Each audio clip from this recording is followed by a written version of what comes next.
দেখো আমি একটু বসলাম, কারণ আমি মটনটা অলরেডি বসিয়ে দিয়েছি। আর হচ্ছে মটনটা তো সব রকম অনেকক্ষণ ম্যারিনেট করে রেখেছিলাম, তো তোমাদের দেখাবো হয়ে যাক মানে কীভাবে বানালাম।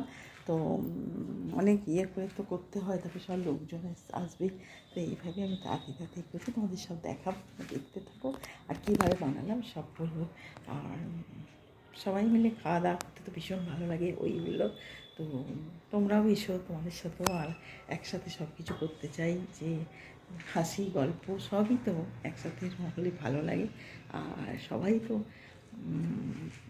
একসাথে মানে এই জিনিসটা তো পুজোতেই একবার হয়, তো সবাই মিলে দেখা সাক্ষাৎ এগুলো তো পুজো ছাড়া তো হয় না, কোনো অকেশন ছাড়া হয় না। তো ঠিক আছে, তোমরাও এসো, একসাথে সব এনজয় করবো। পুজো মানেই বললাম আড্ডা, হাসি হুল্লোড় গল্প আর খাওয়া দাওয়া, প্রচুর প্রচুর খাওয়া দাওয়া।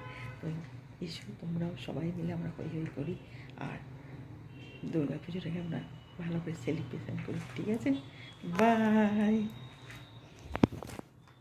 হাই, দেখো আমি তোমাদের বলেছিলাম যে আমি মটন রান্না করব এখন, তো সেই জন্য মটনটা রান্না করে তোমাদের দেখিয়ে দিচ্ছি। দেখো আর খুব সুন্দর হয়েছে। আর একটু মাখামাখাই করেছি মটন কষা, কারণ এটা তো তোমার এখন তো দেরাদুন রাইস অল্প করে বানাবো, তাই দিয়ে খাবো একটুখানি। আর বাকিটা রাত্রে ইনভাইট করেছি, তো আসবে বাড়িতে আমার, তো সেই একসাথে সবাই মিলে খাওয়া দাওয়া করবো, তো সেই জন্যই এটা বানিয়ে রাখছি। তো তোমাদের করে দেখিয়ে দিচ্ছি। দেখো আর বেশি কিছু তো লাগে না, আদা পেঁয়াজ রসুন এগুলো তো বাটা পেস্ট লাগিয়ে রেখেছি। আর তার সাথে তোমার একটু নুন, একটু কাঁচা তেল সব মাখিয়ে, লেবুর রস সব মাখিয়ে রেখে দিয়েছিলাম। আর অল্প একটু দই, টক দই, তো সব মাখিয়ে রেখে দিয়েছিলাম 1 ঘন্টা ম্যারিনেট করে। তারপর আমি কুকারের ঢাকনা ছাড়া বানিয়েছি, মানে কুকারের সিটি দিয়ে বানাইনি কিন্তু এটা। আর দেখতে দেখো খুব সুন্দর হয়েছে। আর আসলে ওনারা আসবে বলেই আরও আমি বানিয়েছি বাড়িতে, তো সেই জন্য তোমাদের করে দেখিয়ে দিলাম। আর আজকে এইটাই আমার ছিল যে আমি আজকে মটন কষা করে সবাইকে খাওয়াবো, তো সেই বানিয়েছি। তো রাত্রে এবার পরোটা হবে, সবাই মিলে খাওয়া যাবে।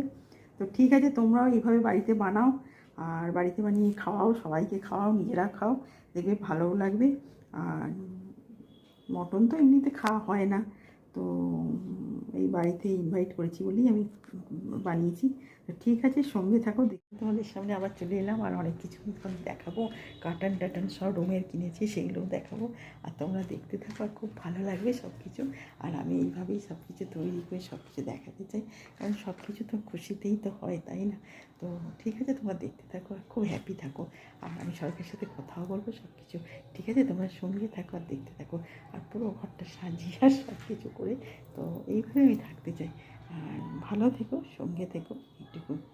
বাই।